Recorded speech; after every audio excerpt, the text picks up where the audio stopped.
મારું શહેર મારી વાત એબીપી અસ્મિતાની ચૂંટણીલક્ષી રજૂઆતમાં વાત અરવલ્લીની બાયડ નગરપાલિકાની કુલ 24 બેઠકોમાંથી 18 બેઠકો બિનહરીફ થઈ છે, જેથી ચૂંટણી પહેલાં જ બાયડ નગરપાલિકા ભાજપના ફાળે આવી છે। હવે 6 બેઠકો માટે આગામી 26 એપ્રિલે મતદાન યોજાશે। આવો જાણીએ કે બાયડની જનતા અને નગરપાલિકા પ્રશાસન પાસેથી શું અપેક્ષાઓ છે। એબીપી અસ્મિતાની વિશેષ રજૂઆત મારું શહેર મારી વાતમાં આજે વાત કરું છું બાયડ નગરપાલિકા વિસ્તારની કેટલાક સ્થાનિક વ્યક્તિઓ આપણી સાથે છે, તેમની જોડે વાત કરશું। વડીલ, બાયડ નગરપાલિકા વિસ્તારમાં કેવો વિકાસ થયો, કેવો બાકી છે, શું કહેશો? બાયડ નગરપાલિકા વિસ્તારમાં વર્ષોથી ભારતીય જનતા પાર્ટીની સરકાર રહેલી છે અને આ છેલ્લા 5 વર્ષની વાત કરીએ તો આ 5 વર્ષની અંદર જનતાની જે વિવિધ માગણીઓ હતી, જેમાં સ્પેશિયલ માગણીઓ રોડ રસ્તા સિવાયની એવી માગણીઓ સંતોષવામાં અત્યારે હાલની જે બોડી છે એ સફળ નીવડી છે। જેવી રીતે કે બાયડમાં તળાવનું બ્યુટિફિકેશન હોય કે પછી લાઇટોની વ્યવસ્થા હોય કે પછી રોડ અને ખુલ્લી જગ્યામાં બ્લોક, આ બધી વ્યવસ્થા માટે આ તંત્રની અત્યારે જે બોડી છે એને બહુ જ સરસ કામ કર્યું છે અને લોકોની અપેક્ષાઓ ઉપર કહેવાય ને કે પૂર્ણતઃ સફળ રહી છે। આપ શું કહેશો? બાયડ શહેરમાં કેવો વિકાસ થયો, કેવો અધૂરો છે, શું કહેશો? બાયડમાં છેલ્લા 15 વર્ષથી ભાજપનું શાસન છે। તે પહેલાં વિકાસ 0-0 હતો। 15 વર્ષથી જ્યારથી ભારતીય જનતા પાર્ટીનું શાસન આવ્યું છે, ખૂબ સારો વિકાસ થયો છે। એમાંનો એક આપણે બાયડમાં ટાઉન હોલનું પણ સારું થયું છે વિકાસ, અને ટાઉન હોલ તાત્કાલિક ચાલુ કરાવવામાં આવ્યો છે અને બાયડનો ખૂબ સારો વિકાસ થયો છે। આપ શું કહેશો? બાયડ શહેરમાં કેવો વિકાસ થયો, કેવો હજુ બાકી છે, કેવો થવો જોઈએ? પહેલાં તો જણાવવાનું કે બાયડમાં એક આધ્યાત્મિક એક સુએજ પ્લાન્ટ જે 13 કરોડના ખર્ચે બહુ મોટો વિશાળ વારેના રોડ ઉપર થઈ રહ્યો છે। પછી એક ટાઉન હોલનું કેટલાય સમયથી કામ ચાલતું હતું, એ પરિપૂર્ણ થયું છે।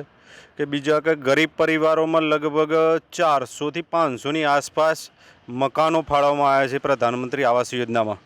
એ ખૂબ મોટી સફળતા છે નગરપાલિકાની। બીજું કે રામના તળાવનું પણ નવું કામ ચાલુ, તળાવનું બ્યુટિફિકેશનનું કામ ચાલુ છે। જે રામનું તળાવ કહેવાય છે, બહુ પૌરાણિક મંદિર છે અંબેમાનું, ત્યાં વર્ષોથી લોકો આવતા જતા હોય છે અને ત્યાં મોટો એક બગીચાનું પણ નિર્માણ ચાલી રહ્યું છે। બીજું કે માલપુર રોડ છે, આપણે ગાબટ રોડ છે અમારા બાયડમાં, એ આઇકોનિક રોડ બનાવવામાં આવ્યો છે। બીજો બાયડ પોલીસ સ્ટેશનથી બાયડ ગામ સુધી એક નવો જ પહોળો એક ડામર રોડ પણ આ જ વખતના સ્નેહલભાઈ વખતના સમયમાં જ થયો છે। કેવો વિકાસ બાકી હજુ કે થવો જોઈએ, શું કહેશો? હજુ થોડી ટ્રાફિકની સમસ્યા ને એ બધું છે, એ 4 લેન રસ્તો ચાલુ થાય એ વખત બાયપાસની જાણ કરવી છે મુખ્યમંત્રી સમક્ષ, પણ આ વખતે આપણા જે લોકો છે આપણા ભાજપના એ બધા એમને રજૂઆતો કરી છે। રાહુલપુરી ગોસ્વામીજી નગરના અમારા સંગઠનના પ્રમુખ છે, ભાઈ પૂર્વ નગરપાલિકાના પ્રમુખ છે સ્નેહલભાઈ, એ બધાએ ખૂબ રજૂઆત કરી છે એમને કે આટલું કામ થાય તો બાયડમાં જે ટ્રકોનું અવર જવર ખૂબ પ્રમાણમાં છે એ ઓછું થાય, એના માટે રજૂઆતો કરી છે। વડીલ, આપ શું કહેશો? બાયડ શહેરમાં કેવો વિકાસ થવો જોઈએ, હજુ કેવો થયો છે, શું કહેશો? અત્યાર સુધી જે વિકાસ થયો છે એકદમ સારો થયો છે। લોકોની માંગણી તો હોય પણ બધી સંતોષાય એવું નથી। અમુક કામો ઘણા સારા થતા, જે ટાઉન હોલનું છે અમે લાયન્સ ક્લબ જોડે સંકળાયેલા છીએ। લાયન્સ ક્લબ અને બોડી અત્યારની જે એને સાથે રહીને ટાઉન હોલનું ઓપનિંગ કર્યું છે અને વિકાસ માટે અમે લાયન્સ ક્લબ બોડી જોડે રહીશું અને હજી જે વિકાસના સારા કામ છે લોકો આની સાથે જાગૃત થવું પડશે। એટલે કોઈ બી સત્તાધીશ હોય એકલો કરી શકતો નથી, પણ લોકોએ જાગૃત થઈને એની મદદ લઈને સાથે સાથે કામ કરવું જોઈએ। હજુ બાયડના કેવા વિકાસના કાર્યો બાકી છે તે થવા જોઈએ?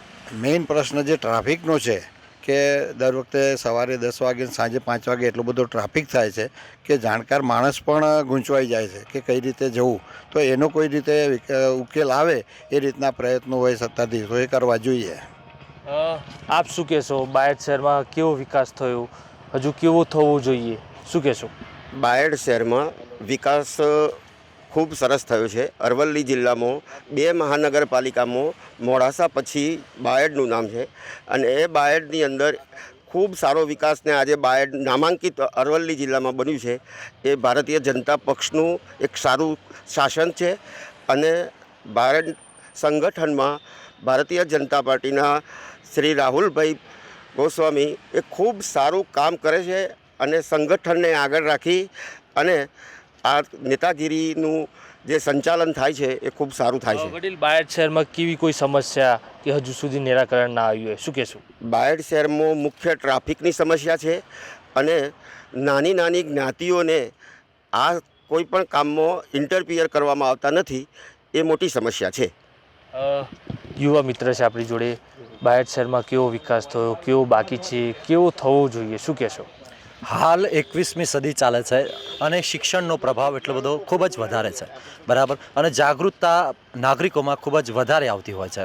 આમ જોવા જઈએ તો વિકાસની વાતોમાં જ્યારે રોડ રસ્તા બને છે, પણ શું ખરેખર 100% રોડ બને છે ખરા? તેની તપાસ વિજિલન્સ દ્વારા કરવામાં આવે તો ભ્રષ્ટાચારનું મોકળું મેદાન બહાર આવી શકે તેવી સેવાઓ વીતી રહી છે. ખરેખરમાં જો બાયડની વાત કરીએ તો બાયડમાં એક તો મુખ્ય પ્રશ્ન ધારાસભ્ય ધવલસિંહે વારંવાર અરજીઓ અને વારંવાર રજૂઆતો કરવાથી બાયડમાં જીઆઈડીસીની સ્થાપના માટે મંજૂરી મળી ગઈ છે. હવે એ જીઆઈડીસી ક્યારે બને છે એ મહત્ત્વનું છે. જ્યારે મુખ્ય રમતગમતના જે વીરો છે તેમને જે મેદાન હોવું જોઈએ, પ્રાથમિક સુવિધા હોવી જોઈએ, એ તે ખરેખર કયા અર્થમાં મળે છે તે પણ જોવું રહ્યું. બીજા નંબરનો મુદ્દો છે કે સ્થાનિક કોલેજો, MBBSની કોલેજો બાયડમાં ક્યારે સ્થપાશે?